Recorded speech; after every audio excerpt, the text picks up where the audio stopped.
alihi wa sahbihi wa baraka wa sallam tasliman katsira. Amma ba'd. Alhamdulillah, sebelum kita memulakan pengajian, kita lebih dahulu membaca doa. Bismillahirrahmanirrahim. Allahumma iftah alina hikmataka wanshur alina min khazain rahmatika ya arhamar rahimin. Rabbi shrah li sadri wa yassir li amri wahlul 'uqdatam min lisani yafqahu qawli. Allahumma anfa'na bima 'allamtana wa 'allimna ma yanfa'una wa zidna 'ilman. Allahumma faqihna fid din wa 'allimna at-ta'wil. Amin ya rabbal alamin. Sebelum kita memulakan pembacaan kita pada malam ini, suka untuk kita menghadiahkan Al-Fatihah kepada musannif Datuk Ismail Kamus. Semoga roh arwah dirahmati oleh Allah dan diberi keampunan dan ditempatkan bersama orang-orang salih. Amin ya rabbal alamin. Al-Fatihah. A'udzubillahi minasyaitonir rajim. Bismillahirrahmanirrahim. Alhamdulillahirabbil alamin. Arrahmanir rahim. Maliki yaumiddin. Iyyaka na'budu wa iyyaka nasta'in. Ihdinas siratal mustaqim. Siratal ladzina an'amta 'alaihim ghairil maghdubi 'alaihim waladdallin. آمين. اللهم أوصل تقبل مثل الثواب ما قرأناه بسورة الفاتحة إلى روح المرحوم إسماعيل كاموس إلى سيدنا محمد صلى الله عليه وسلم وأصحابه وأزواجه وأصحابهم وارحمهم وعافهم وعف عنهم. Alhamdulillah, saya kira semua yang hadir pada malam ini, kita mendoakan agar Allah Subhanahu Wa Taala merahmati pengajian kita dan memberi taufik kepada kita untuk terus istiqamah dalam pengajian ini. Dan kita berdoa kepada Allah agar Allah Ta'ala memberi taufik, memberi kesihatan kepada kita, nikmat kesihatan yang berkekalan di dalam keimanan, dalam amal yang soleh. Kerana nikmat sihat ini untuk permulaanlah muqaddimah malam ini. Dua nikmat yang mana Nabi kata maghbunun fihima kathirun minan nas. Banyak manusia tertipu. Apakah dia dua nikmat tersebut? Pertama ialah as-sihhatu, nikmat kesihatan. Nikmat kesihatan. Kerana manusia ni bila dia sihat, dia susah nak ingat Allah. Ataupun waktu dia sihat ni dia banyak suka menangguh-nangguhkan amalan dia, amalan kebaikan. Datang syaitan, datang nafsu. Untuk apa? Kata kau ni muda lagi, kau ni sihat lagi. Tunggulah nanti satu masa, kan? Sekarang ni relax dulu. kita berfoya-foya dulu. Ini adalah bisikan-bisikan yang sebenarnya merosakkan dan tertipu dengan nikmat kesihatan. Yang kedua, Nabi kata apa dia? Al-faragh, iaitu apa? Masa lapang. Sebab itu dua nikmat ni bila Allah Ta'ala beri kepada kita, bila kita tidak menggunakan kepada kebaikan, maka sama ada kalau dua nikmat ini tidak diisi dengan kebaikan, maka dia akan diisi dengan keburukan. Sebab itu bila orang sihat, dia tak gunakan kesihatan dia untuk kebaikan, untuk amal soleh, untuk kebajikan, maka apa? Dia akan sibuk dengan kelalaian. Dalam kesihatan dia tadi, dia masih sibuk untuk buat kelalaian, benda maksiat. Na'udzubillah. Yang kedua apa dia? Masa lapang. Bila masa lapang ni, dia umpama bekas. Kalau tak diisi dengan air yang bersih, dengan minuman yang bagus, maka apa? Dia akan masuk benda-benda yang rosak. Maka apabila bekas tadi diisi dengan benda yang kotor, maka tidak ada manfaat untuknya. Orang pun takkan minum daripada air tersebut. Begitulah juga kita hari ini, Allah Ta'ala beri masa lapang. Semua orang diberi masa yang sama, 24 jam. Betul tak? Tak ada orang yang beri masa 25, 26 jam, tak ada. Semua, saya pun 24 jam. Tuan-tuan, puan-puan yang ada dalam ni pun 24 jam. Semua manusia diberi masa yang sama. Cuma adalah umur yang 60, ada yang umur 70, Ada yang umur 30 dah kembali. Ada yang umur 40 dah berpindah alam. Tapi masa setiap hari tu sama 24 jam. Maka bagaimana hari ni kita nak gunakan 24 jam itu supaya apa? Supaya 24 jam ini dalam keadaan kita mentaati perintah Allah. Itu dia. Perkara yang mahal. Jadi macam mana kita nak jadikan 24 jam ni dalam keadaan mengingati Allah? Taat pada perintah Allah. Cara dia apa? Kita bahagikan masa. Bahagikan masa. Berapa jam untuk aku baca Quran? Berapa jam yang aku sediakan untuk sembahyang? Berapa jam yang aku akan sediakan untuk buat zikir, istighfar, selawat. Bila waktu-waktunya. Dan kemudian baki yang lain, mungkin kita sibuk dengan perkara yang harus dari segi syarak. Makan, minum, rehat, tidur. Kita buang hajat. Tetapi, seandainya perkara-perkara yang harus itu kita lakukan dengan niat untuk apa? Membantu kita mentaati perintah Allah. Ya Allah, aku makan ni niat supaya apa? Aku dapat tak perintah Allah. Ya Allah, aku minum ni supaya apa? Dengan minum tadi aku dapat gunakan tenaga tadi untuk beribadah. Maka semua perkara yang harus tadi akan menjadi pahala di sisi Allah Subhanahu Wa Taala. Nampak tak? Mudahnya manusia ni nak dapat pahala. Itu yang pertama. Yang kedua, kita jadikanlah diri kita ini sebagai orang yang bila melihat kita, orang akan nampak kebaikan. Sebab hari ini kita berada zaman fitnah. Maka kita jadikan diri kita ni lambang kebaikan. Orang yang sentiasa menyebarkan kebaikan. InsyaAllah.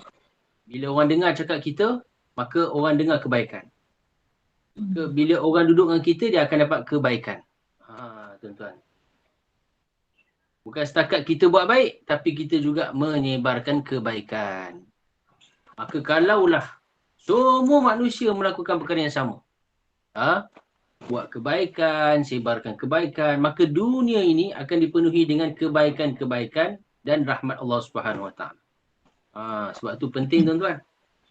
Penting untuk kita ini menjadi orang yang menyebarkan kebaikan. Nabi kata apa? Man dalla ala khairin falahu ajru misli fa'ilih. Siapa yang menunjukkan kepada seseorang atas sesuatu kebaikan, maka dia juga akan mendapat kebaikan yang sama dilakukan oleh orang tersebut. Kita tunjuk, orang tanya kita mana masjid, kita pun tunjuk. Itu masjid. Kamu jalan terus, belok kiri, kamu akan menampak kedai, belah kanan, belah kiri itu masjid.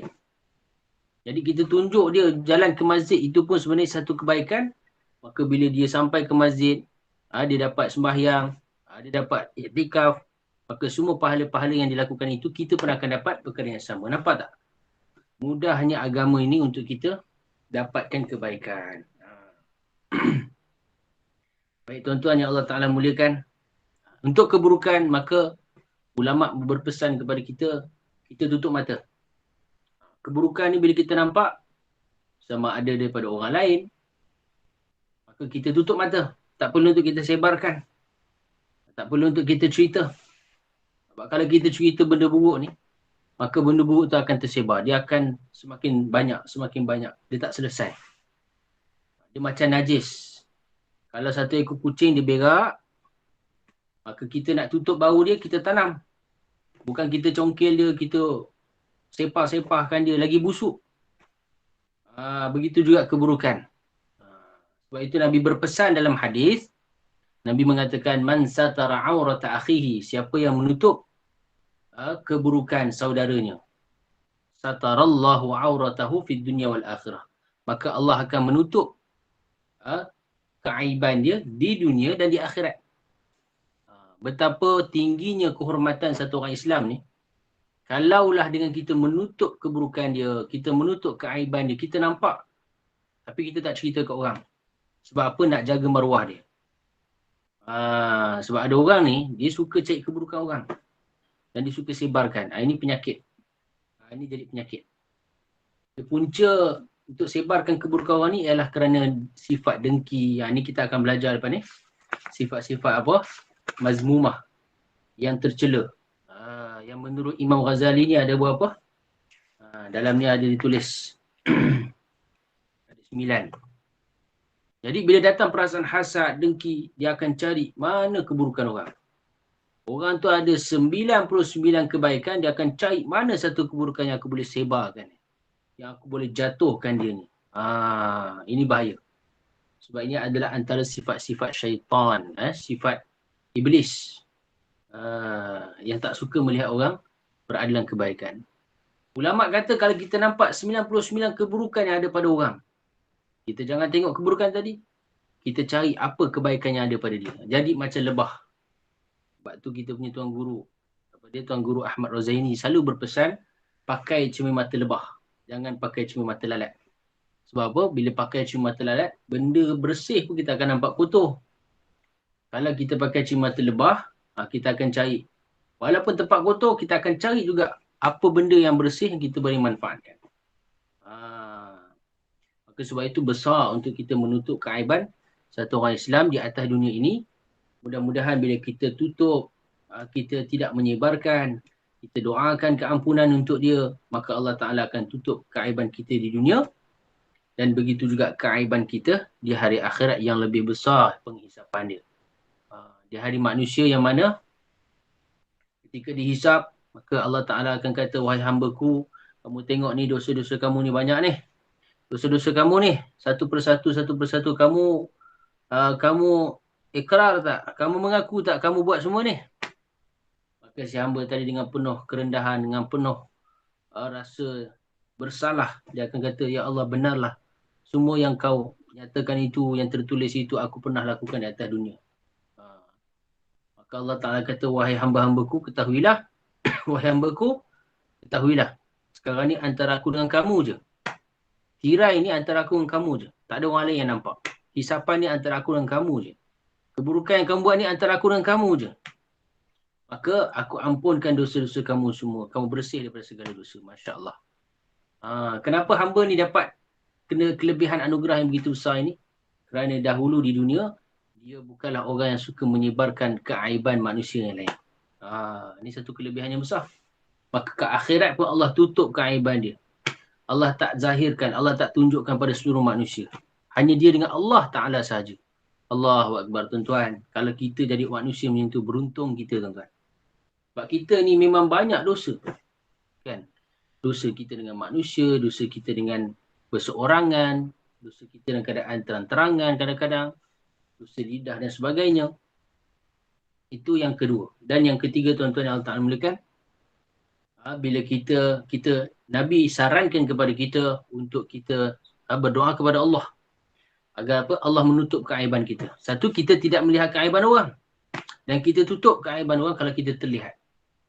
Kita doakan kebaikan untuk dia. Kalau boleh kita nasihat dia, tapi dengan cara yang mana dia boleh terima dengan baik, tidak memalukan dia, tidak menjatuhkan maruah dia. Yang seterusnya, Nabi berpesan kepada kita untuk berdoa kepada Allah. Agar apa? Agar Allah Ta'ala tutup keaiban kita. Sebab itu Nabi ajar doa. Apa doa Nabi ajar? Allahumma astur aurati wa amin rawati. Ya Allah, tutupkanlah aurat aku. Maknanya keaiban aku daripada pandangan mata manusia. Wa amin rawati, dan berilah keamanan, hilangkan ketakutan daripada jiwa aku, daripada perasaan aku terhadap manusia. Maknanya apa? Maknanya kita ni disarankan oleh Nabi Sallallahu Alaihi Wasallam untuk kita menutup keaiban kita. Maksudnya apa? Jangan cerita keaiban kita pada orang. Janganlah cerita keburukan kita pada orang. Bahkan dalam satu hadis, Nabi Sallallahu Alaihi Wasallam telah mengecam manusia yang mana pada waktu malam dia buat dosa, pada waktu pagi dia cerita dosa dia pada orang dengan bangganya. Malam tadi aku buat sekian-sekian. Aku buat, dengan bangga dia cerita maksiat yang dia buat. Na'udzubillah min zalik. Ini perkara yang dilarang. Sebab tu, tuan-tuan, apa saja dosa yang kita pernah buat, yang mana manusia tak tahu, mungkin antara kita dengan Allah je tahu, maka pertama kita minta ampun dengan Allah. Yang kedua, kita taubat sungguh-sungguh minta ampun. Yang kedua, kita tidak menceritakan kepada orang lain. Jangan ceritakan. Kalau bolehlah. Walaupun kita kata nak ambil iktibar, supaya orang ambil iktibar dengan apa pengajaran kita, kehidupan kita, tidak. Kita tidaklah membuka. Sebab apa? Bila satu orang Allah murka dengan satu orang yang mana Allah dah tutup dah keaiban dia. Tapi dia cerita keaiban dia, maksiat daripada orang lain pula. Allah marah. Seolah-olah apa? Dia tidak menghormati kurniaan yang Allah telah berikan kepada dia dengan memberikan peluang untuk apa? Dia membersihkan diri dia, menutupi diri dia daripada apa? Manusia memandang buruk kepada dia. Sebab itu tuan-tuan perempuan, sebab apa saya ceritakan benda ni? Sebab ada soalan orang tanya kadang-kadang, Ustaz, macam mana ni? Saya ni dah pernah terlanjur. Perlu tak saya cerita kepada bakal suami saya? Dulu saya pernah buat maksiat. Sekian. Sebenarnya dari segi hukum ni tak perlu. Itu antara kita dengan Allah. Kalau kita ceritakan pun bukannya selesai masalah. Dan tak ada apa-apa pun. Bakal suami itu pun dia bukan boleh ampunkan dosa kita. Sebab itu antara kita dengan Allah. Maka kita perbanyakkan istighfar. Baik. Sebab itu maha rahimnya Allah Ta'ala pada manusia ini. Allah sentiasa inginkan kebaikan-kebaikan kepada manusia. Kita jadilah manusia yang mana memenuhkan masa kita dengan kebaikan. Carilah.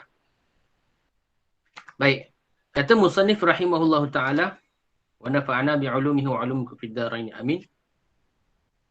Sebelum ini musannif menerangkan tentang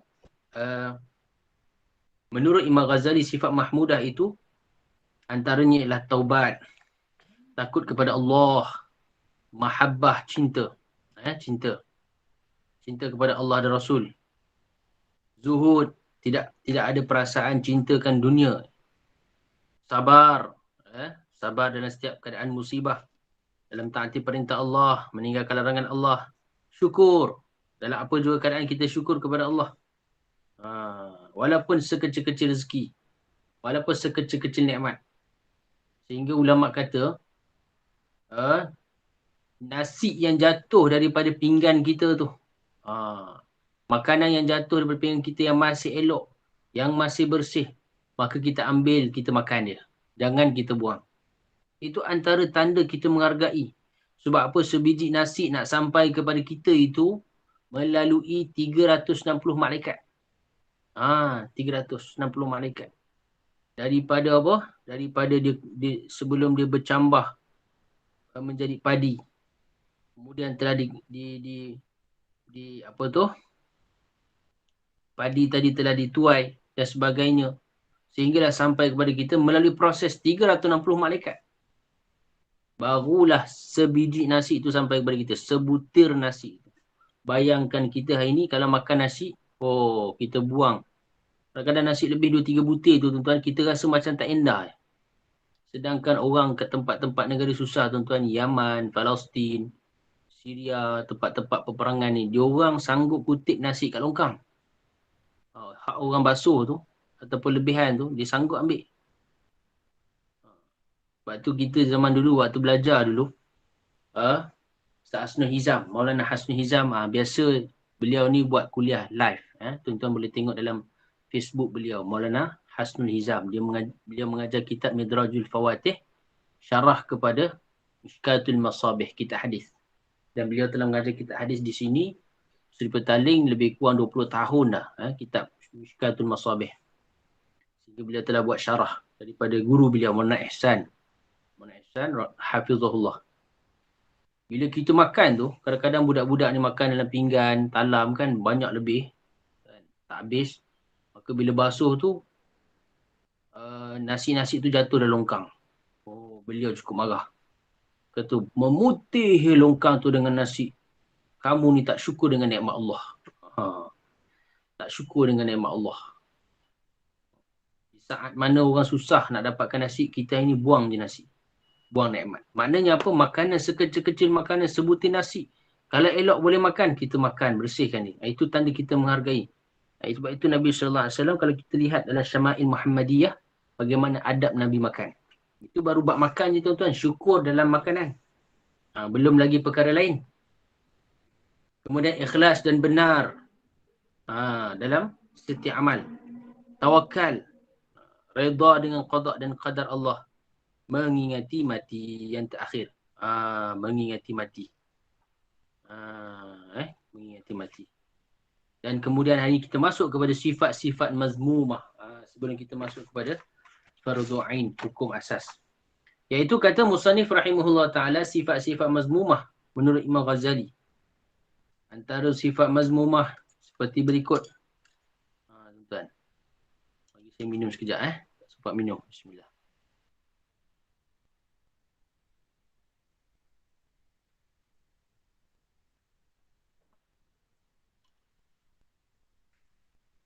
Antara sifat-sifat mazmumah. Semoga Allah Ta'ala pelihara kita daripada segala sifat ni. Di setiap manusia, dia ada penyakit di masing-masing. Ulama kata, orang kaya dia ada penyakit dia. Orang miskin, dia ada penyakit dia. Orang bandar, orang kampung. Orang masjid. Orang yang memang di kaki masjid. Banyak ibadah. Tapi ada juga penyakit dia. Ini semua ujian daripada Allah. Orang tak datang masjid pun ada penyakit dia. Tapi tak samalah tuan-tuan. Tak sama. Jadi bahkan orang ulama sendiri pun, orang yang belajar agama pun ada penyakit dia. Maka kalau penyakit ni tak diubati, tak diselesaikan dengan segera, maka dia akan semakin merebak. Itu jadi stage 1, stage 2, stage 3, 4, sampai inna lillah ICU. Ditidurkan. Na'udzubillah. Jadi samalah. Cuma hak yang kita nampak tu, stage 1, 2, 3 itu, COVID tu, itu yang zahir. Itu pun bakteria tu kita tak nampak. Cuma ada alamat dia pada tubuh badan kita. Ini penyakit rohani. Maknanya apa? Roh kita ni berpenyakit. Bukan badan kita. Badan sihat. Nampak Masya Allah sado. Kan? Tiap-tiap petang, tiap-tiap pagi kita senaman, jogging. Tiap-tiap bulan kita buat rawatan, cek kesihatan. Tapi yang sakit tu rohani. Roh. Sebab apa kita ni terbina daripada dua elemen. Pertama jasad, yang kedua roh. Jasad ni akan fana, binasa. Akan dimakan oleh ulat. Akan ditanam dalam tanah. Tetapi roh, roh ni dia kekal. Sifat dia baqa. Dia kekal. Bila roh dikeluarkan daripada jasad, maka jasad akan hancur. Ditanam. Kemudian satu masa Allah Ta'ala akan bangkitkan. Allah akan cantumkan jasad ni. Setelah kiamat berlaku. Dan roh akan ditiupkan semula ke dalam jasad ni. Masya Allah. Allah hidupkan balik manusia. Tapi orang kafir dia tak beriman dengan perkara ni. Dia tak nampak ada kehidupan selepas kematian. Maka kata musannif Imam Ghazali, pertama apa penyakit dia ialah gemar makan dan minum. Ini penyakit. Ini kita memang susah lah nak tinggalkan. Terutama orang Melayu kita, orang Malaysia. Kita ni jenis makan, minum. Sebab tu, bila kita banyak makan, minum ni, bukan sekadar dia menyebabkan kesakitan pada rohani, dalaman ni, roh. Tapi dia juga kesan dia pada jasmani. Sebab apa tuan-tuan? Sebab tu kalau kita tengok, wali-wali Allah ni, orang yang mana mereka dekat dengan Allah, mereka ni tak banyak makan, kurang makan. Kalau makan pun makan bila lapar. Ataupun makan seadanya. Tak memilih. Orang kata makan tu sekadar nak mengenyangkan perut, ada tenaga, okey bas, cukup. Beza dengan kita hari ni. Sebab ini kalau kita makan demand, kita nak makan macam ni. Kita nak makan macam ni. Sampai kadang-kadang dah ada menu dia. Semalam dah makan ni, hari ni nak makan ni, besok makan ni, lusa makan ni, tulat makan ni. Tak salah kan? Boleh. Kalau untuk penyusunan, pengurusan tu tak apalah. Tapi kalau sampai tahap kita memikirkan, aku nak makan apa besok ni? Semalam dah makan ni. Tak sedap lah makan ni. Seolah-olah kita ni hidup, fikir untuk makan ni. Jadi sebenarnya kita ni hidup untuk makan ke, makan untuk hidup? Itu persoalan dia. Kan? Nabi kata apa? Afdalukum indallahi atwalukum ju'an. Orang yang paling afdal di kalangan kamu di sisi Allah, orang yang paling lama dia punya lapar dia. Wa tafakkuran, dan orang yang paling banyak berfikir. Wa abghadukum ilallah, dan orang yang paling dibenci oleh Allah. kullu akulin. Nabi kata kullu akul. Dengan kalimah mubalaghah. Kalimah yang memang yang kata bersangatan. Dalam bahasa Arab tu kalau kita tengok akul ni maknanya bukan orang makan biasa. Kaki makan orang kata. Kalau Melayu kata zaman belajar dulu perut stoking. Perut stoking. Perut stoking ni sebab apa? Bila stoking ni kita sumbat. Kan? Perut dia tu tak kenyang-kenyang. Kuat makan. Maka orang paling dibenci oleh Allah dia orang kuat makan. Banyak makan. Na'umin. Banyak tidur. Wasyarubin. Banyak minum. Sebab itu tuan-tuan, bila kita ni terlalu kenyang, banyak makan, bila banyak makan, kita kenyang perut. Bila kita kenyang perut, jadi malas. Dan malas tu dia akan menyebabkan apa? Kita terhindar daripada melakukan ibadah. Sebab bila kita banyak makan, banyak minum, kita akan rasa nak tidur, nak rehat. Perasaan malas tu datang. Dan roh kita ni akan jadi lemah. Dia akan jadi lemah. Sebab itu para wali Allah, mereka banyak berpuasa. Sebab dengan berpuasa ni, dia membina kekuatan rohani. Betul, memang betul. Cuba tuan-tuan bayangkan. Tuan-tuan buat latihan. Sebulan paling kurang jangan tinggal puasa 3 hari. Puasa 3 hari jangan tinggal. Cuba kita amalkan. Sunnah Nabi ni, setiap bulan Nabi akan puasa paling kurang 3 hari. Kalau tak Isnin Khamis, puasalah 13, 14, 15. Ataupun 28, 29, 30. Setiap bulan. Bulan ni lah, bulan Hijriyah. Qamari. Sekarang ni 22 Safar kan? 29 September. 22 Safar. Jadi 28, 29, 30 kita boleh puasa bulan ni. Dipanggil Ayyamul Sud, hari-hari hitam. Sebab nak keluar anak bulan tu. Jadi anak bulan tu bulan tertutup, tunggu nak keluar anak bulan. Kita cuba puasa tuan-tuan. Sebab puasa ni dia menguatkan kerohanian dalaman kita. Bila kita banyak makan ni, satu kita akan habiskan masa kita nak fikir makan. Pagi nak makan apa, tengah hari makan apa, petang makan apa. Tapi kalau kita puasa, kita dah tak fikir makan. Dah jimat dah masa kat situ. Jadi masa tu boleh diganti dengan apa? Dengan baca Quran, dengan baca buku yang agama, dengan kita isi dengan kuliah-kuliah agama, mungkin ada rakaman yang kita terlepas. Kita boleh dengarkan balik. Musim-musim COVID ni. Atau kita isi dengan benda yang bermanfaat. Kita selesaikan kerja kita. Tapi kalau kita makan tuan-tuan, makan saja dah setengah jam. Nak masak dah setengah jam. Kan? Kemudian nak basuh pinggan lagi. Macam-macam lah.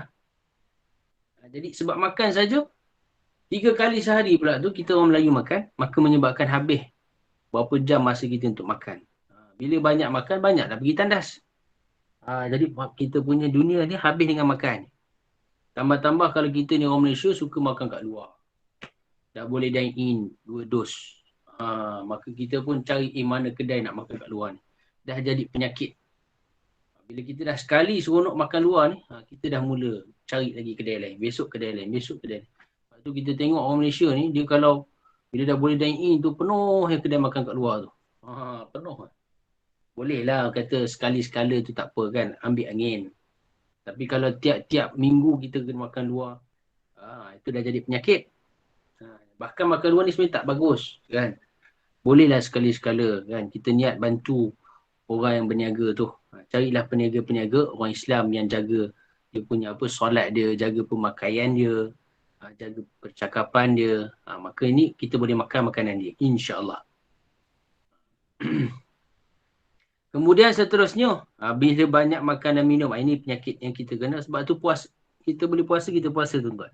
Yang terbaik setiap minggu Isnin Khamis kita puasa. Ini memang terbaik. Puasa sunat. Sahaja aku puasa. Macam mana nak niat dia? Sahaja aku puasa sunat kerana Allah Ta'ala. Cukup. Memadai. Bila nak niat puasa sunat, mudah je. Kita boleh niat waktu malam lagi. Lepas subuh pun boleh niat. Sampailah sebelum zuhur. Sebab apa? Waktu puasa sunat ni dia panjang. Dalil dia apa? Nabi SAW bila Nabi balik rumah, ni tengok kita belajar sifat Nabi. Nabi bila balik rumah, Nabi tanya Hadrat Aisyah, ada makanan tak? Hadrat Aisyah kata tak ada. Maka Nabi kata, simple je. Nabi ni orang dia simple. Nabi kata apa? Kalau macam tu tak apa. aku berpuasa wahai Aisyah. Simple je. Nabi tak marah, Nabi tak tengking, Nabi tak maki hamun. Kau ni tak tahu aku penat letih ni keluar. Balik rumah tak ada makanan. Ada Aisyah pula bukan sengaja dia tak nak masak. Sebab memang tak ada benda nak masak kat rumah. Sampai tahap macam tu. Maka Nabi kata, aku berpuasa. Begitu sekali. Kalau ada makanan, maka Nabi SAW kata, okey. Kalau ada makanan, okey, kita hidangkan makanan apa yang ada. Kadang-kadang yang ada hanya apa, roti dengan gandum, roti dengan minyak zaitun, roti dengan cuka. Yang simple-simple je. Apa yang sekadar boleh isi perut. Dan Nabi tak pernah memilih. Kadang-kadang yang kita dengar Nabi makan daging, Nabi makan apa lagi? Nabi makan daging lah, kita kata yang paling special ni, zaman Nabi ni. Itu sebenarnya sebab apa ada sebahagian sahabat yang hadiahkan pada Nabi. Ataupun sebahagian sahabat dia hantar makanan pada Nabi, ataupun dia jemput Nabi datang ke rumah untuk makan. Itu memang banyak berlaku. Tapi kalau Nabi sendiri, Nabi tak pernah fikir macam mana aku nak masak apa ini, aku nak makan apa ini, tak ada.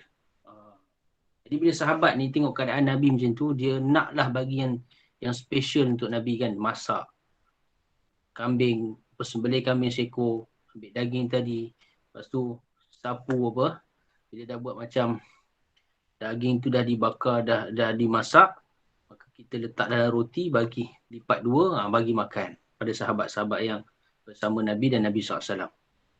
Itu simple keadaan Nabi SAW. Yang kita belajar tuan-tuan, belajar dengan sifat-sifat dan akhlak Nabi. Biar kita simple dalam pemakanan. Orang yang paling simple dalam makanan ni saya nampak apa dia? Orang Pakistan. Pakistan ni dia makan roti dengan minum teh tarik, chai. Dengan apa? Dengan dia punya, kalau roti tu paling kurang dengan dal dah cukup dah. Roti dal. Itu je makanan dia. Itu makanan dia. Roti dengan dal. Kita kalau tiap hari roti dal, kacau perut kita tuan-tuan. Lagi teruk orang kena COVID rasanya. Kan? Itu sebab perut kita ni dah dimanjakan daripada kecil. Makan macam-macam kan. Tapi Alhamdulillah lah. Ada juga kelebihan dia. Bila orang Malaysia ni makan macam-macam kan. Dia boleh pergi seluruh dunia. Dia pergi Jepun pun boleh. Dia pergi US pun boleh. Dia boleh hidup kat mana-mana je. Sebab apa? Semua makanan tu semua ada kat Malaysia. Sebab tu orang Arab ni. Ada orang luar negara kalau dia kata Malaysia, Malaysia. Heaven of food. Syurga makanan. Saya pernah jumpa orang Australia. Kawan saya. Mak dia duduk Australia. Mak dia orang Singapura. Seronok nak pergi Malaysia. Sebab apa? Nak pergi pasar malam. Nak beli makanan. Heaven of food. Syurga makanan. Itu kelebihan. Tapi janganlah sampai merosakkan diri kita lah. Dengan apa? Terlalu banyak makan dan minum. Boleh kata Ustaz macam mana ni kalau kita tak beli makanan kat luar, kesian lah peniaga-peniaga tu. Tak ada masalah. Kita beli dengan jumlah yang banyak. Kalau kita ada kemampuan. Kita bagi-bagi kat jiran kita. Bagi dekat pelajar-pelajar tahfiz. Bagi dekat sekolah-sekolah pondok. Bagi dekat orang miskin. Kan. Bukan bermakna kita beli semua, kita habiskan. Itu menyebabkan kita mudarat pada kita. Jadi sambil kita bantu orang berniaga, sambil tu kita dapat bersedekah. Baik. Yang kedua apa? Banyak berkata yang sia-sia. Berkata sia-sia. Kata Musannif, telah menjadi lumrah manusia ni. Suka bercakap sia-sia. Suka bercakap sia-sia. Jadi kita ni, lumrah manusia ni memang suka cakap benda yang tak ada manfaat. Apa maksud sia-sia? Benda yang tak ada manfaat. Benda yang tak ada manfaat.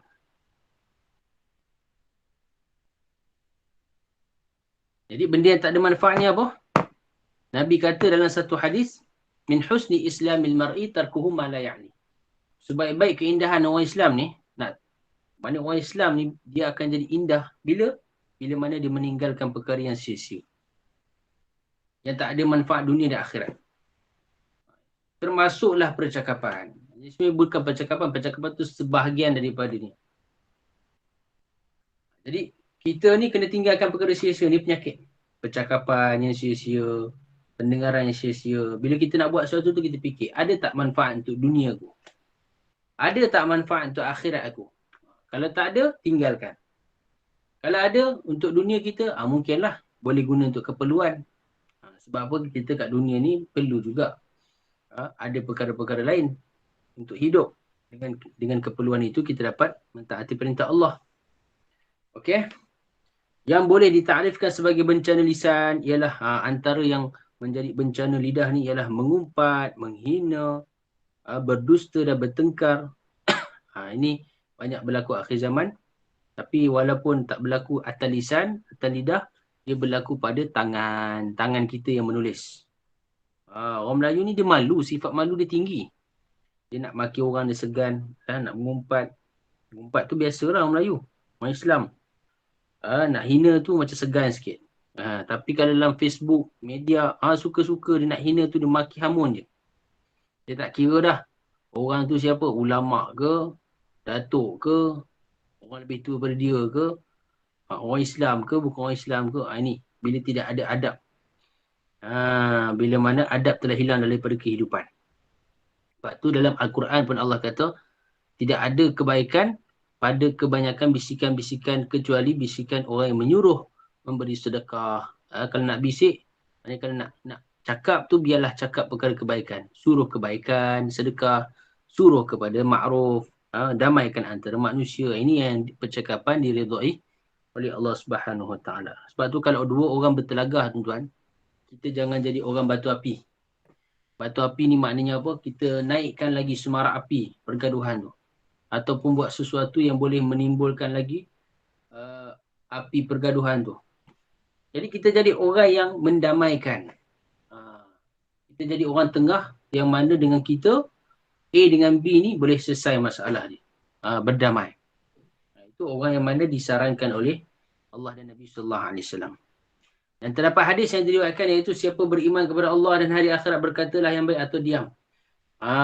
Kalau kita benar-benar beriman pada Allah, dua Allah perintah, Nabi perintah pada kita. Sama ada kita diam ataupun kalau nak cakap benda yang baik. Kalau nak cakap benda yang buruk tak payah. Nak tulis benda yang buruk tak payah, kita tinggal. Kita tahu apa yang kita buat. Sebab kita ni masing-masing Allah bagi akal. Akal ni boleh bezakan apa yang baik, apa yang buruk. Kan? Semua orang tahu. Semua orang faham. Cuma kita nak ikut nafsu ataupun nak lawan dengan nafsu je. Itu je. Dan sifat buruk antaranya lagi ialah marah. Marah berpunca daripada kurang sifat kesabaran dalam menghadapi sebarang keadaan. Orang bersifat demikian selalu didorong oleh pengaruh syaitan yang merosakkan iman dan dirinya. Seringkali orang pemarah ini mewarisi sifat-sifat sombong, bongkak, tak boleh ditegur dan lain-lain. Bagaimanapun Islam tidak melarang umatnya punya sifat marah dalam hal-hal tertentu. Jadi sebenarnya sifat marah ni dia adalah kebanyakannya. Marah ni dia berpunca daripada api kan. Daripada syaitan. Jadi kebanyakan sifat marah ni dia datang daripada perkara yang buruk. Iaitu apa? Tidak sabar. Sebab itu ada satu orang lelaki diminta nasihat kepada Nabi. Dia kata, ya Rasulullah, ausini. Ya Allah, ya Rasulullah, berilah sedikit nasihat kepada aku. Berkali-kali diminta kepada Nabi. Akhirnya Nabi kata, la taghdab. Nabi kata, kamu jangan marah. Diminta lagi nasihat. Nabi kata, la taghdab. Kamu jangan marah. Nabi beri pesanan simple je. Kamu jangan marah. Dua kalimah je. La taghdab. Jangan marah. Mungkin sebab sahabat ni dia orang yang pemarah orang ni. Jadi nasihat yang terbaik untuk dia jangan marah. Tapi bukanlah bermakna jangan marah sampai benda yang sepatutnya marah pun kita tak marah. Itu jadi masalah juga. Jadi masalah. Kan? Orang orang merendahkan agama Islam ataupun orang merendahkan syiar Islam. Kita pun jangan marah, sabar. Tak boleh. Itu kita kena marah. Sebab itu memang dia punya tempat dia. Tapi marah kita tu biarlah pada tempat yang betul. Medium yang betul. Dan cara yang betul. Tidaklah kita menghina orang tu. Tidaklah kita memaki dengan perkataan kesat. Ada kita zahirkan perasaan marah. Tapi dengan melalui cara yang betul. Bukan dengan kita cakap perkataan kesat. Ada orang dia marah. Dia memaki hamun. Dia cakap perkataan yang kesat. Itu tak sepatutnya berlaku. Betah lagi orang Islam. Malu kita orang bukan Islam tengok. Jadi macam Hadrat Umar. Hadrat Umar ni sahabat Nabi yang sifat dia pemarah. Panah baran. Daripada sebelum masuk Islam lagi. Memang panah baran. Tapi bila dah masuk Islam, dia telah ubah sifat marah dia tadi. Dulu benci pada Islam, sekarang sayang pada Islam. Dulu kalau orang nak jatuh ke Islam ni, dia orang pertama yang akan sedia. Nak bunuh Nabi pun dia sedia. Ini Hadrat Umar radhiyallahu anhu. Sebelum memeluk Islam. Maknanya apa? Dia sangat menjaga dia punya agama dia. Panas baran dengan orang Islam ni. Tapi bila dah dapat hidayat, maka apa? Sifat marah tadi bertukar. Marah juga, tapi marah tu ke arah lain. Tadi marah ke arah Islam, ni marah kepada kekufuran pula. Jadi sifat marah ni memang tak boleh nak buang. Cuma kita boleh kawal dia. Kita tarbiah diri kita. Kita belajar kawal dia. Dan kita letak dia pada saluran yang betul. Dan digunakan pada tempat yang sepatutnya digunakan. Jadi kalau kemudian bila selepas masuk Islam, maka beliau menjadi orang pertama, orang yang paling cinta pada Nabi, paling cinta pada agama. Siapa-siapa sahaja yang hina agama Islam, beliau akan marah. Itu baru betul. Itu baru orang Islam. Tapi hari ni kita orang yang bila hina orang agama Islam, kita bersenyap je kan. Tak betul lah. Kita jadi orang yang pertama membela agama Islam. Tapi bukan setakat kita bercakap, kita juga menjaga agama Islam ni dari segi apa pengamalan kita. Sebab ada orang ada jenis cakap hebat. Kalau bela, kalau cakap lantang. Tapi dalam kehidupan dia, habuk. Kan? Sembahyang pun tak jaga. Itu masalah lah. Kemudian apa? Mungkin aurat pun dia tak tutup. Itu masalah. Kemudian seterusnya ialah yang keempat, hasad, dengki dan iri hati. Ini masyhur. Sifat-sifat di atas lahir daripada rasa kurang senang dengan nikmat yang dikecapi oleh orang lain. Lalu mengharapkan nikmat itu terhapus daripadanya. Sebab apa datangnya sifat iri hati dan dengki? Ini selalu saya cerita. Pertama sekali orang yang mendapat sifat iri hati dan dengki ni ialah iblis. Bila mana Allah Ta'ala beri nikmat kepada Nabi Adam AS. Allah ciptakan Nabi Adam. Kemudian Allah perintahkan malaikat sujud. Penghormatan. Tapi iblis ni dia ni ketua malaikat dulu. Jadi bila dia diperintahkan oleh Allah untuk sujud, dia rasa macam tercabar. Sebab apa? Dia ni orang lama. Nabi Adam AS ni makhluk yang baru. Maka dia kata, khalaqtani min nar wa khalaqtahu min tin. Kau cipta aku daripada api. Kau cipta daripada manusia, daripada tanah. Api dengan tanah, api lebih mulia. Kenapa aku nak kena sujud dengan tanah? Jadi bila mana dia bukan nak taat perintah Allah. Tapi dia gunakan akal dia tadi untuk lawan perintah Allah. Dari segi logiknya lah, tanah dengan api ni, api lebih hebat lah. Api lebih hebat. Maka digunakan logik akal dia tadi untuk apa? Untuk meninggalkan, untuk engkar pada perintah Allah. Ini yang menyebabkan Allah murka sehingga Allah telah keluarkan daripada syurga. Bila dia dikeluarkan daripada syurga, maknanya nikmat syurga dah dihilangkan. Apa yang berlaku? Dia tengok Nabi Adam dalam syurga, datang sifat iri hati dengki. Dia kata, sebab ni lah aku keluar dari syurga. Padahal, sebenarnya sebab dia tak nak sujud. Sebab itu orang ada penyakit hati ni tuan-tuan. Dia tak nampak kesalahan tu pada diri dia. Dia nampak kesalahan tu pada orang. Orang lain salah. Dia seorang betul. Ini masalah tuan-tuan. Sebab tu kalau kita ada penyakit ni, kita kena cuba muhasabah. Kalau hari ni kita asyik nampak salah orang je, kita ni tak pernah salah. Itu bahaya. Itu sangat bahaya. Ataupun kalau orang tegur kesalahan kita, walaupun dengan cara baik pun, kita tak boleh nak terima. Kita melenting, marah. Ini pun bahaya. Sebab apa orang yang tegur ni, kita anggaplah dia tegur tu nak kebaikan untuk kita. Allah hadirkan. Orang mukmin ni dia akan sentiasa apa? Kaitkan sesuatu keadaan dengan Allah. Allah yang hadirkan. Orang tadi datang kepada kita bagi nasihat. Itu tanda Allah sayang pada kita. Allah nak kita yang berubah. Tinggalkan benda yang buruk, datang kepada benda yang baik. Tapi dia tak nampak semua tu sebab hati dah kotor. Maka dia nampak orang ni, dia cakap aku macam ni, tak puas hati dengan aku tu. Datang benda-benda yang buruk. Sedangkan niat orang ditegur ikhlas. Jadi macam iblis. Maka apa dia? Datang iri hati. Apa yang dia buat? Dia telah goda Nabi Adam. Dia telah goda Nabi Adam AS. La uzayyinan. Goda macam mana? Ajak makan satu pokok dalam syurga yang mana Allah larang. Dengan apa? Dengan dia buat tawaran. Tawaran. Dia kata, Allah larang kamu daripada makan pokok ni sebab apa? Sebab apa ni? Supaya kamu tak kekal dalam syurga ataupun kamu jadi malaikat. Jadi bila Nabi Adam AS dengar, dia pun nak makan. Isteri pun nak makan, Siti Hawa. Bila isteri dia makan, dia pun makan, maka akhirnya menyebabkan hilangnya pakaian syurga daripada dia. Allah Ta'ala telah turunkan Nabi Adam dan Siti AS ke dunia. Ini semua takdir lah sebenarnya tuan-tuan. Allah dah tentukan perkara ni akan berlaku. Kita tak boleh salahkan Nabi Adam AS. Kita kata, sebab makan pokok ni lah akhirnya kita semua duduk dekat dunia ni. Kalau tak dulu, sampai sekarang ni kita duduk kat syurga. Senang lenang. Tak boleh. Kita tak boleh kata macam tu. Sebab sebenarnya memang dah ketetapan Allah. Allah jadikan Nabi Adam AS ni untuk jadi khalifah atas muka bumi. Jadi kita tak boleh salahkan Nabi Adam AS. Okay? Itu semua dah Allah dah tetapkan. Maka apa dia tuan-tuan? Maka sebab itu sifat iri hati dengki ni datang sebab kita ni nampak nikmat pada orang lain yang kita tak ada nikmat tersebut. Sehingga kita rasa nikmat tu nak dikeluarkan. Sebab tu orang kaya ni dia akan dengki pada orang kaya. Orang berniaga dia dengki pada orang berniaga.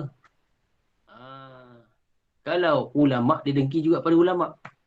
Sebab apa? Sebab dia tak boleh tengok orang lain ada nikmat lebih daripada dia. Kebiasaannya begitulah. Sebab itu perkara ni akan dapat dihilangkan. Nabi kata apa dia? Al-hasadu yakul hasanat kama ta'kulun narul hataba. Sifat hasad dengki ni dia akan memakan kebaikan, memusnahkan. Seperti mana api dia memusnahkan kayu-kayu kering. Sebab tu tuan-tuan kita kena buangkan, jauhkan daripada hasad dengki. Kata musannif nak elakkan hasad dengki macam mana? Kita amalkan sifat tawaduk. Sifat tawaduk ni antara kitab yang bagus untuk kita baca, kitab Ummul Amrad, ibu segala penyakit. Ada dijual, tuan-tuan pun boleh tengok kat Shopee rasa. Cari kitab Ummul Amrad. Bagus. Kitab ni bagus. Dikarang oleh Syekhul Hadis Muhammad Zakaria rahmatullah alaih. Antaranya apa? Cara untuk kita hilangkan perasaan ana khairu minhu, aku ni lebih baik daripada dia. Ni perasaan apa? Perasaan yang ada pada iblis kan. Kita memang tak boleh lari lah tuan-tuan. Memang tak boleh lari. Kita secara jujurnya, cuba kita tengok hati kita, diri kita. Bila kita tengok orang lain, mesti punya. Akan ada dalam hati kita perasaan, aku ni lebih baik daripada dia. Ada. Mungkin dari segi apa? Dari segi sembahyang aku. Dia ni tak sembahyang. Aku sembahyang duha 8 rakaat, dia sembahyang 4. Aku baca Quran 1 juzuk, dia baca Quran 2-3 helai. Aku ni pergi masjid, dia tak pernah pergi masjid. Aku lebih baik daripada dia. Ada perasaan ni, memang tak boleh nak elak. Memang akan ada. Allah akan uji kita. Sampai satu tahap macam tu. Siapa pun dia. Sampai kadang-kadang kita tengok macam-macam lah. Kadang-kadang kita tengok ni mata kita ni akan ada perasaan hati tu, aku lagi bagus daripada dia. Sebenarnya tuan-tuan, kalau perasaan tu tak dirawat, dia akan semakin merosakkan. Jadi macam mana nak rawat dia? Kata Mazakir Rahmatullah, iaitu apa? Kita memandang, bila ada perasaan macam tu je, kita terus pandang apa dosa yang kita pernah lakukan sebelum ni. Dengan merasakan bahawa dengan dosa tadi, kita ni lebih buruk daripada dia, dia lebih baik daripada kita. Tuan-tuan. Dan kemudian kedua, kita bersangka baik. Mungkin hak yang kita nampak tu, yang kita nampak dia buat tu, mungkin buruk pada pandangan kita, tapi sebalik tu banyak lagi kebaikan dia buat yang lebih baik pada kita. Kita mungkin ada buat dosa sekian. Bukan bermakna kita boleh terus lupakan. Bahkan kita cuba jadikan dosa-dosa ni untuk kita apa? Untuk kita ingat dan kita kata, aku ni lagi teruk pada dia sebab apa? Aku ni pernah buat macam ni. Dia mungkin lebih baik pada aku. Dia tak pernah buat. Kita buat cara macam tu untuk apa? Hilangkan perasaan ana khairu minhu, aku lebih baik pada dia. Maka insya-Allah dengan sedikit sebanyak perkara bila kita buat begini, maka apa dia? Maka Allah Ta'ala akan datangkan sifat tawaduk. Sebab tawaduk ni bukan boleh kita buat-buat. Dia benda yang mana Allah Ta'ala akan beri kepada kita setelah dilatih. Kadang bila kita datang masjid, kita datang pengajian, kita duduk dengan kawan-kawan, dengan teman, kita beranggapan kita ni orang yang paling teruk di kalangan mereka. Macam tu. Dengan kita membayangkan dosa-dosa kita. Jadi tak adalah perasaan, aku lebih baik daripada dia. Cakap aku ni orang lagi bagus. Sembahyang aku lagi bagus. Kan? Quran aku lagi bagus. Kan? Tak ada perasaan macam tu. Seterusnya ialah kasih pada harta. Kata musannif, tidak salahnya memiliki harta dan kemewahan hidup. Tak salah. Tetapi kemewahan yang membawa kepada sifat bakhil, tamak, haluba dan juga membazir dibenci oleh Islam. Jadi nak mewah hidup tak salah. Harus. Benda tu harus. Nak memiliki harta harus. Tidaklah haram. Tapi niat kita kena betulkan. Kalau niat kita nak mewah, nak kaya sebab apa? Nak dipandang hebat. Nak dipandang tinggi. Supaya kita rasa lebih hebat pada orang lain. Itu bahaya. Jadi nak mewah hidup, nak memiliki harta tak salah, tapi betulkan niat kita dengan apa? Harta itu kita boleh bantu agama Allah. Kita boleh bantu orang susah, orang miskin, anak yatim. Begitulah. Dan begitu juga janganlah sampai kemewahan tadi membawa pada sifat bakhil. Tamak, haluba. Dan yang membazir. Sehingga kalau orang kaya ni, bila terlalu kaya sehingga bawa kepada membazir.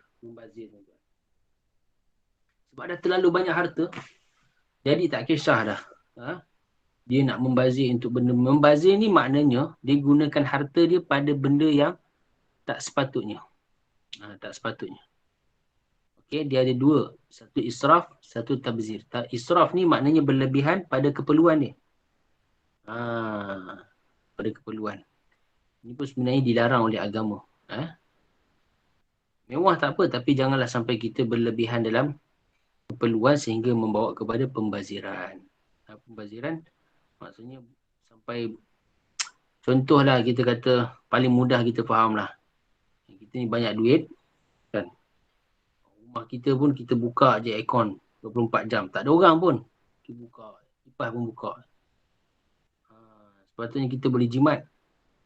Sebulan kita boleh bayar lebih kurang RM50, RM60 ataupun RM100. Tengoklah berapa ramai orang duduk rumah tu. Besar mana rumah tadi. Tapi disebabkan pembaziran kita terpaksa bayar RM500-600. Sedangkan 400 lebih yang kita membazir tu, yang tak digunakan tu kita boleh gunakan untuk apa? Sedekah, infak, macam-macam kebajikan kita boleh beri kepada orang yang memerlukan. Tapi tak, kita buang duit. Buang duit. Jadi ini penyakit juga ni. Jenis penyakit. Bila dah terlalu kaya. Bila terlalu mewah. Agama kita menuntut orang kaya dan berada menunaikan tanggungjawab kepada masyarakat.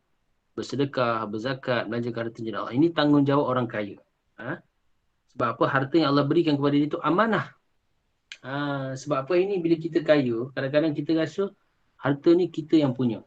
Satu. Yang kedua, kita rasa kita yang usahakan harta ni. Maka aku yang berhak memiliki harta tersebut. Aku nak guna ikut suka hati aku dah. Kau nak cakap apa? Kau tak ada hak nak cakap. Sebenarnya tak boleh kita kata perkataan begitu. Dan kita kena ingat asal usul kita. Daripada setitis air mani, keluar kat dunia ni tak ada pakaian. Kemudian Allah beri kita pakaian. Allah beri kita ibu bapa. Kemudian Allah beri kita sedikit harta, nikmat, rezeki. Dalam satu hadis qudsi Allah kata, kullukum ja'i'un, kamu semua lapar melainkan orang minta makanan, maka aku beri makanan kepada kamu. Jadi hakikatnya rezeki yang kita dapat ini, sama ada kita orang berada ke, orang kaya ke, orang yang tak kisahlah macam mana keadaan kita, itu daripada Allah. Maka bila kita kena ingat, maka itu amanah pinjaman daripada Allah. Maka Allah nak kita gunakan nikmat-nikmat tersebut pada perkara yang Allah inginkan, iaitu apa? Sedekah, zakat. Jangan lupa kita bayar zakat setiap tahun. Kira harta-harta zakat kita yang kena zakat. Kemudian belanjakan harta tu di jalan Allah. Misalnya kita sumbang untuk masjid, kita bagi pada orang yang keluar jalan Allah, kita bagi infak pada anak yatim, pada madrasah, sisi pondok, pada apa jua perkara-perkara agama dan kebajikan. Baik, seterusnya ialah takbur. Sifat takbur. Itu apa dia takbur? Sifat apa? Rasa sombong. Takabur. Bahasa Melayu panggil takbur. Tapi sebenarnya takabur. Bahasa Arab. Takabur. Yang mana rasa sombong diri ni. Disebabkan ada sesuatu pada diri dia. Biasanya takabur ni akan datang sebab apa? Keturunan. Dia keturunan yang hebat. Raja. Keturunan raja misalnya. Datang sifat takabur. Sehingga memandang. Takabur ni apa? Apa tanda takabur? Dalam diri seseorang. Iaitu dia memandang rendah pada orang lain. Dan dia tak boleh terima kebenaran. Raddul haq wa ghamtun nas. Dia tolak kebenaran. Dan dia memandang rendah pada orang lain. Disebabkan dia rasa dia hebat lah. Itu takabur. Maka bila orang nasihat ke orang cakap apa, dia tak nak dengar. Itu antara alamat takabur. Orang yang tawaduk, takabur lawan dia tawaduk.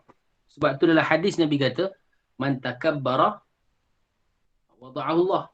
Siapa yang takabur, sombong, maka Allah akan jatuhkan dia. Allah akan hinakan dia. Wa man tawadu'a, siapa yang mana dia tawaduk, dia rendahkan diri dia pada manusia. Maka apa dia? Rafa'ahullah. Allah akan angkat darjat dia. Antara sebab takabur ialah kuasa pemerintahan. Sebab tu orang bila ada kuasa, dia datang sifat takabur. Dia rasa dia hebat. Bila hilang kuasa, baru dia tahu. Oh, selama ni orang nak sanjung dia sebab ada kuasa. Bila tak ada kuasa, tak ada siapa pun nak hormat dia. Orang nak maki hamun dia. Kan? Kecantikan. Ni pun bahaya juga. Dia terlalu cantik. Datang takabur. Sehingga menghina orang lain yang tak cantik. Kekayaan. Sebab tu kadang-kadang hina orang miskin. Kelebihan ilmu. Ni pun bahaya juga. Bila orang ada ilmu, maka apa? Datang sifat takabur. Ni penyakit lah, penyakit. Sebab tu saya kata, setiap orang ni ada penyakit ni masing-masing. Kalau kita tak ubati, menyebabkan dia mudarat. Bila ada ilmu ni pun penyakit juga kalau kita tak rawat dia. Sebab apa? Kita akan mandang rendah orang jahil. Orang yang tak datang belajar. Tapi kalau macam tu Ustaz, tak payah belajar lah. Kena belajar. Belajar kena belajar. Fardu ain.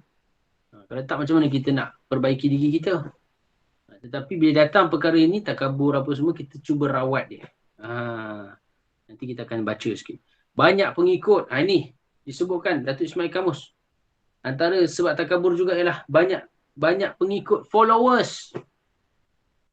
Ini penyakit lah. Saya kata memang penyakit akhir zaman.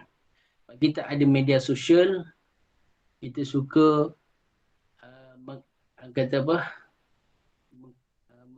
Menzahirkan diri kita pada orang. Kemudian kita ada followers pula. Daripada apa 1,000, 2,000, 3,000 jadi 20,000. Apatah lagi kalau followers kita 1 juta, 3 juta, 4 juta. Dia punya perasaan tu lain macam. Tak sama macam kita dulu ada 1 followers je. Sebenarnya kita tak layak jadi followers ni. Kita ni nak kata followers tu semua ciptaan Yahudi kan. Dia nakkan supaya apa, kita ni berlaku pergaduhan.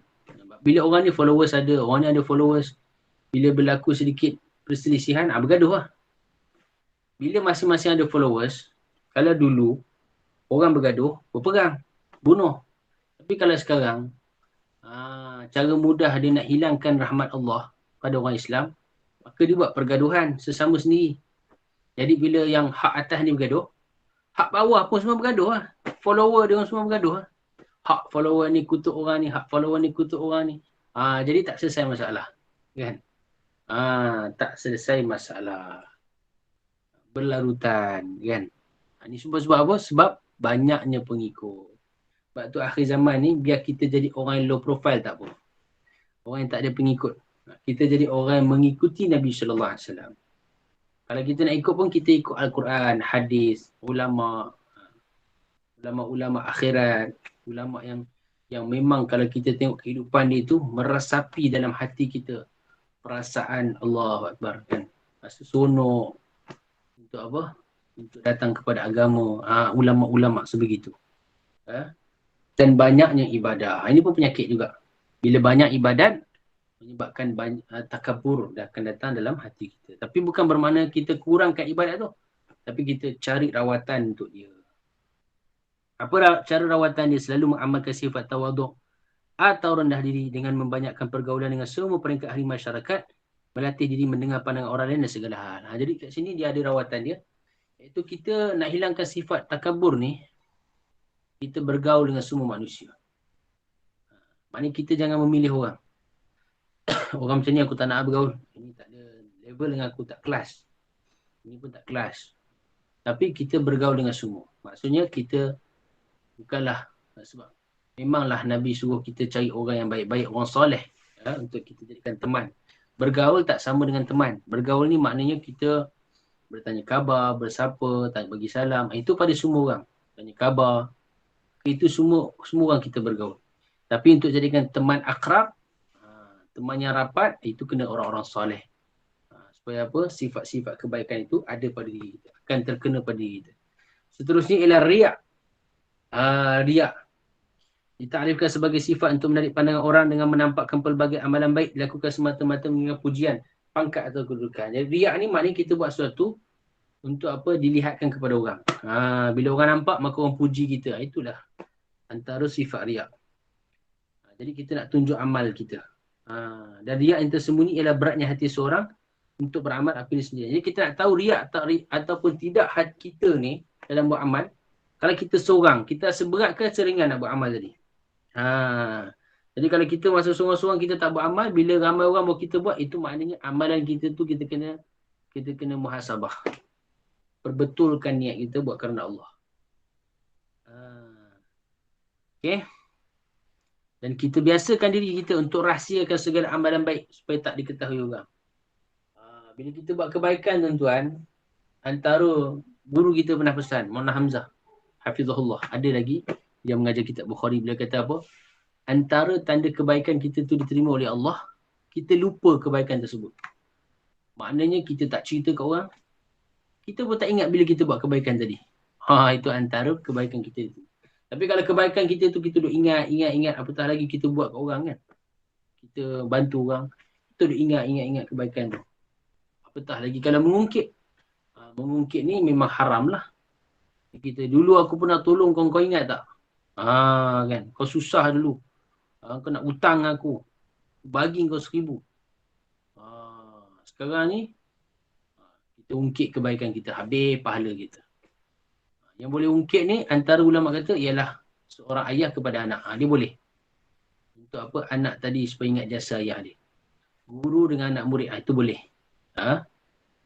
Suami dengan isteri, itu boleh. Tapi seeloknya tak perlulah kan. Tak perlulah. Supaya apa? Kita nak jaga hati tu. Sebab kalau kita mengungkit ni, kadang-kadang hati kita tu tak dapat dijaga kan. Kita rasa kita ni buat segala-galanya. Sedangkan Allah yang beri taufik bagi kita. Kita tak boleh buat apa pun. Nak sebut subhanallah pun Allah yang bagi taufik. Betah lagi nak buat kebaikan. Baik.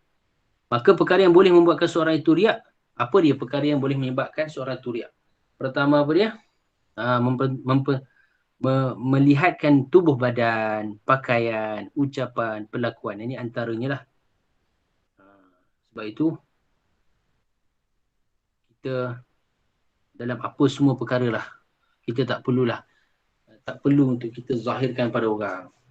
Tak perlu. Dia ada benda yang kita bagus kita zahirkan.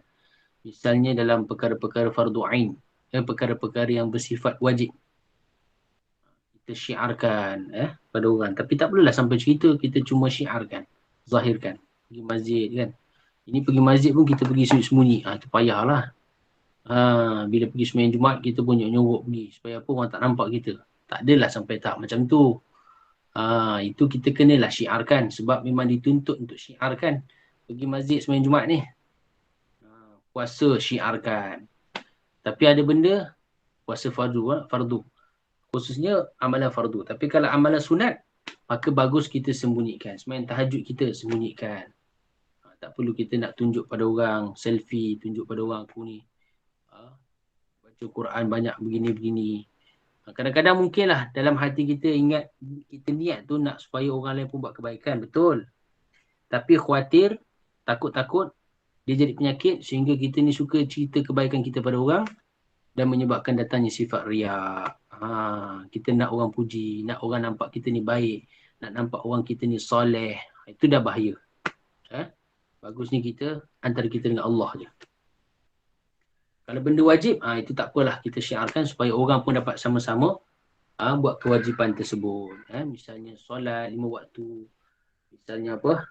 Zakat, haji, umrah. Tapi kalau yang sunat, maka kita bagusnya sembunyikan.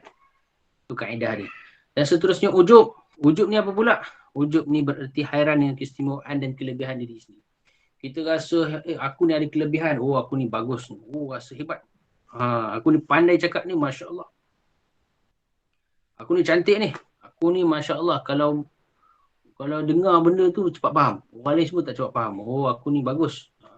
Ni sifat ujub. Jadi macam mana nak atasi benda sifat ujub ni? Kita rasakan bahawa apa yang Allah berikan kepada kita tu hanya pinjaman daripada Allah. Dia bukan bersifat kekal. Kita kena sedar bahawa kita ni datang daripada Allah. Minha khalaqnakum wa fiha nu'idukum. Kita daripada Allah kita datang dan kepada Allah kita akan kembali. Maka apa dia? Setiap sifat boleh ditimpa keuzuran atau penyakit satu hari. Yang tinggi darjat keturunannya tidak akan dinisya Allah selain takwa dan kaya pula boleh mengalami bencana, kecurian, penculikan dan sebagainya. Maknanya bila kita ada kelebihan tu janganlah kita tertipu dengan kelebihan kita yang ada berbanding kepada orang lain. Sebab apa kelebihan itu pun bersifat sementara. Boleh jadi kita kaya sekarang ni tapi satu hari kita jadi bankrupt. Boleh jadi kita ni Masya Allah sekarang sihat tapi esok sakit. Boleh jadi kita ni Masya Allah cantik jelita tapi esok kita jadi orang yang paling hodoh. Sebab apa semua tu sementara. Boleh jadi kita ni pandai sekarang ni, esok kita Allah uji. Na'udzubillah min zalik, akhirnya kita jadi orang yang paling bodoh. Kan? Cepat lupa. Jadi kita tak nak. Kita cuba fikir dengan perkara-perkara itu sehingga datang sifat ujub ni daripada diri kita. Hisap diri kita. Dan tengok apa kekurangan diri. Jangan tengok apa kelebihan diri. Sebab tu ulama kata kita ni, kita ada 99 kebaikan. Jangan tengok kebaikan tu. Tengok keburukan tu. Keburukan apa? Satu keburukan yang ada pada aku ni yang aku kena perbaiki. Kalau kita asyik duk tengok kebaikan kita je, maka dia akan jadi penyakit. Sebab apa? Kita ni takkan dapat diislahkan, diperbaiki. Untuk diri kita, kita tengok keburukan. Untuk orang lain, kita tengok kebaikan. Baru kita jadi lebah. Kita akan jadi lebah yang akan menghasilkan madu syifa min kulli da. Penawar segala penyakit. Dan seterusnya hati yang sentiasa berpaut kepada kehidupan dan kesenangan dunia. Bila cakap bab madu ni, saya ada jual madu. Madu Borneo daripada hutan Sarawak. Madu asli kita ada. Bukanlah nak jual sangat pun tapi berkongsi kebaikan. Sekarang ni musim apa COVID kan. Bagus kita amalkan dua ni. Madu dan sauda. Bagus ketika perut kosong. Murah je tuan-tuan. Biasa madu ni kalau 1 kilo lebih kurang 100 lebih. Tapi ni madu 1 kilo RM80 sahaja madu asli. Dia ada lab test semua. Ada KKM, kelulusan halal, mesti. Semualah insyaAllah. Daripada Terengganu Kilang dia. Jadi siapa yang berminat boleh WhatsApp kita akan post insyaAllah. Mana kita mampu kita post. Kita kongsi kebaikan. Tengah-tengah ada yang murah ni kan. Sebab madu sekarang mahal. Kadang-kadang tak tahu asli ke tidak. Jadi bila kita ada madu ni pun saya dah amalkan. Alhamdulillah. Sedap. Kalau campur dengan lemon pun sedap. Campur dengan halia pun sedap. Masya Allah. Memang sedap. Rasa dia sedap. Kualiti pun bagus. Dan yang terakhir, kasih akan dunia. Iklan je tuan-tuan. Iklan. Iaitu apa dia? Kasih pada dunia. Ini pun penyakit juga. Sentiasa berpaut pada kehidupan dan kesenangan dunia. Menyebabkan bila satu orang dia cinta pada dunia, dia takut mati. Sedangkan Allah kata apa dia? Ketahuilah wahai manusia, i'lamu annamal hayatud dunya la'ibun wa lahwun. Kehidupan dunia ini adalah permainan senda gurau, wazinatun dan perhiasan, wa tafakhur bermegah-megah antara kamu, wa takatsur fil amwali wal aulad dan berlumba-lumba mengumpulkan harta kekayaan dan anak pinak. Inilah perkara yang manusia biasa lakukan. Dan dia semua tu adalah cubaan sebenarnya untuk manusia. Sama ada nak manusia itu dia digunakan untuk kebaikan atau keburukan. Jadi kalau dia tahu hakikat kejadian dia, dia kenal diri dia, dia kenal rahsia dan hikmah dunia ni, dia tahu bahawa dunia ni tempat sementara dan dia akan berpindah ke alam akhirat. Dia tahu asal-usul daripada air mani setitik air mani yang hina dan dia akan meninggalkan dunia ni satu hari. maka dia tak akan ada perasaan cinta pada dunia. Yelah, perasaan pada dunia tu ada, tapi tidaklah terlalu tebal. Sehingga menyebabkan dia jadi tamak, bakhil dan sebagainya. Sahabat-sahabat pun ada juga kan, sahabat Nabi yang mana dia ada perasaan cinta pada, bukan cintalah, kasih kepada harta dia, sayang. Macam kita sayang pada anak, sayang pada isteri, suami, itu fitrah, lumrah. Sebab manusia ni bila apa yang diusahakan, dia akan rasa sayang pada benda tu. Maka kadang-kadang harta tu diusahakan, rumah diusahakan, kereta diusahakan, maka ada perasaan sayang. Tapi macam mana nak hilangkan perasaan sayang ni? Sebab tu kita gunakan semua nikmat ni untuk agama.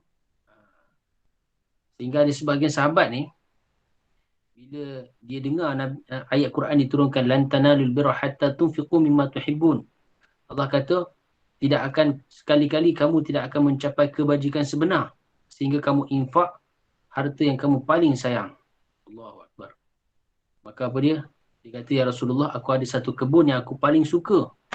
Dalam kebun tu ada satu telaga yang sangat manis air dia. Nabi pun selalu minum. Maka apa? Kebun ni aku infakkan untuk kamu ya Rasulullah. Aku beri untuk Allah dan Rasul. Dia nak amalkan ayat tadi.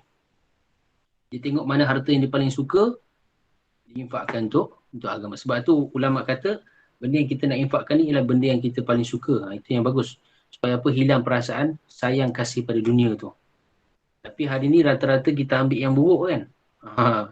Yang dah tak suka, yang dah tak nak guna, baru kita bagi ke orang. Maka Nabi kata, bah. Masya Allah bertuah.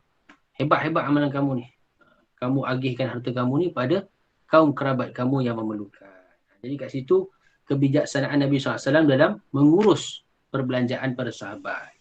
Iaitu apa dia? Bila ada sahabat yang nak infakkan, maka Nabi lihat.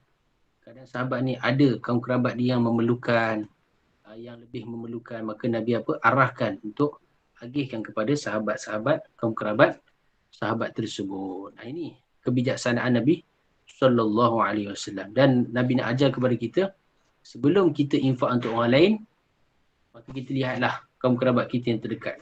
Mak ayah kita, bahkan anak-anak kita sekalipun, kalau perlu bantuan, adik-beradik kita, maka kita tengok kalau mereka ni ada orang yang susah, memerlukan, maka kita utamakan mereka.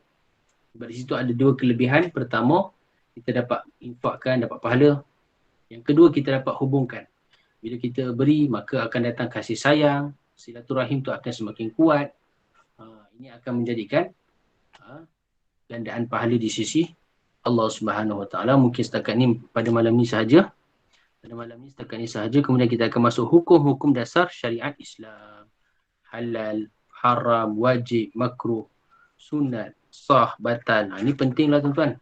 Sebelum kita masuk ilmu fardu ain. Baik tuan-tuan, insya-Allah cukup setakat malam ni. Kita berdoa kepada Allah agar Allah Taala jauhkan kita daripada segala sifat mazmumah. Perkara ni kita kena, kalau kita baca kitab bagus supaya apa? Kita tahu teori dia. Tapi teori ni nak amalkan dia kena praktikal kan. Sebab kita dah baca ni teori, tapi bila praktikal tak sama. Tapi sekurang-kurangnya kita dah tahu cara dia, maka kita cubalah lakukan. Apa rawatan dia, apa alamat dia, apa rawatan dia. Jadi bila kita dah belajar, kita tahu, oh ni alamat penyakit riak, oh ni alamat penyakit ujub, oh ni alamat penyakit dengki. Kita tengok apa rawatan dia. Maka ketika itulah kita lakukan. Jadi yang kita buat ni teori je, kita baca. Tapi yang lebih besar tuntutan dia ialah kita nak praktikkan dalam kehidupan kita. Paling kurang sebelum kita mati tuan-tuan, kita mati dalam keadaan hati kita yang bersih daripada sebarang keburukan manusia. Hati kita bersih sehingga Allah redha pada kita.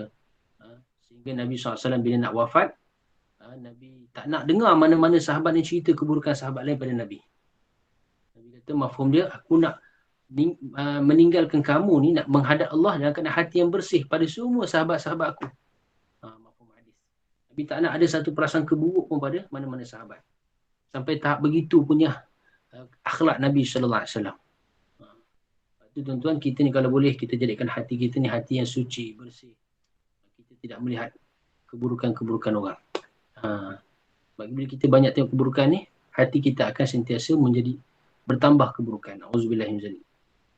Mudah-mudahan insya-Allah yang kita pada malam ini menjadikan kita semakin hamba yang semakin dekat dengan Allah, hamba yang diridai oleh Allah Subhanahu Wa Taala. Seterusnya kita dipelihara oleh Allah daripada segala balak, musibah, penyakit akhir zaman, fitnah-fitnah akhir zaman. Tuan-tuan, kita jangan lupa baca surah Kahfi setiap hari Jumaat. Baca kalau boleh lah tuan-tuan. Kalau tiap hari kita baca 1 hingga 10 ayat awal akhir, hari Jumaat kita baca satu surah sempurna. Baca. Itu saranan Nabi. Lepas subuh baca sikit separuh, pasal sambung, lepas Jumaat sambung, lepas lepas maghrib Khamis dah boleh mula dah. Baca sikit-sikit kan. Sikit-sikit sampai habis satu surah. Ni untuk apa? Untuk pemeliharaan kita akhir zaman ni. Sebab kita ni tak boleh nak pelihara kita lagi dah. Kita jaga kita tu dah tak boleh dah. Tuan-tuan tengoklah, 2 tahun dah COVID ni. Kalau kita nak guna slogan kita jaga kita, gagallah kita. Sekarang ni Allah je boleh jaga kita. Macam mana kita nak Allah jaga kita? Amalkan apa yang Nabi telah sarankan kepada kita akhir zaman ni, iaitu kita baca surah Al-Kahfi setiap hari Jumaat. Daripada awal sampai habis. Awal surah sampai habis surah. Bila kita amalkan ni, janji Allah ada pada kita. Maknanya apa? Penjagaan Allah itu ada pada kita. Allah ni bila jaga kita, Masya Allah, tak ada siapa yang akan boleh ganggu kita. Ganggu gugat kita. Sebab Allah yang mencipta langit dan bumi siang malam, pagi petang, seluruh manusia. Seluruh kekuatan orang kafir ni, kalau dia memiliki seluruh kerajaan bumi ni pun, maka bila nak dibandingkan dengan kekuatan Allah ni, tak ada apa-apa nilai dia. Umpama macam sarang labah-labah je. Jadi, setakat kalau Allah nak jaga kita tu mudah sangatlah. Mudah sangat. Cuma kita ni orang Islam kena yakin dengan apa yang Allah janji, apa yang Nabi telah sarankan, kita amal, kita yakin. Sebab kalau kita tak yakin tuan-tuan, maka dia tak akan berkesan dalam kehidupan kita. Sebab itulah setiap amal, Nabi kata, man qama ramadhana imanan wahtisaban. Pertama apa? Kena ada sifat iman, yakin. Buat tu dengan yakin. Pasti Allah akan bantu aku. Wahtisaban, kita mengharapkan ganjaran. Kita mengharapkan ganjaran daripada Allah Subhanahu Wa Taala. Wallahu a'lam. Cukup setakat ni. Aqulu qawli hadha wa astaghfirullah li wa lakum wa lisa'il muslimina wal muslimat. Astaghfiruna wa furuhim. Tuan-tuan, perempuan, kalau ada soalan boleh tanya dalam grup. Anda tanya soal jawab, anda tanya ustaz jawab. Khususnya berkaitan ibadah. Kita meriahkan grup tu dengan soalan-soalan berkaitan ibadah. Khususnya tahara, solat, puasa, zakat. Mana saya boleh jawab, saya cuba jawab. Tapi kalau yang faraid, saya terus terang. Kalau yang bukan susah lah, yang complicated. Misalnya bab munakahat, ini complicated. Bab talak, cerai, bab apa? Faraid. Ini perlu kepada bersemuka. Perlu kepada perjumpaan. Ini tak boleh kita telefon atau WhatsApp saja, dia menyukarkan keadaan. Wallahu a'lam. Setakat itu sahaja kita sudah ingat tasbih kafarah dan suratul Asr. Subhanallah bihamdihi, subhanakallahumma bihamdika, asyhadu an la ilaha illa anta, astaghfiruka wa natubu ilaik. Bismillahirrahmanirrahim. Wal 'asr, innal insana lafi khusr, illa alladhina amanu wa 'amilus salihat wa tawassaw bil haqq wa tawassaw bis sabr.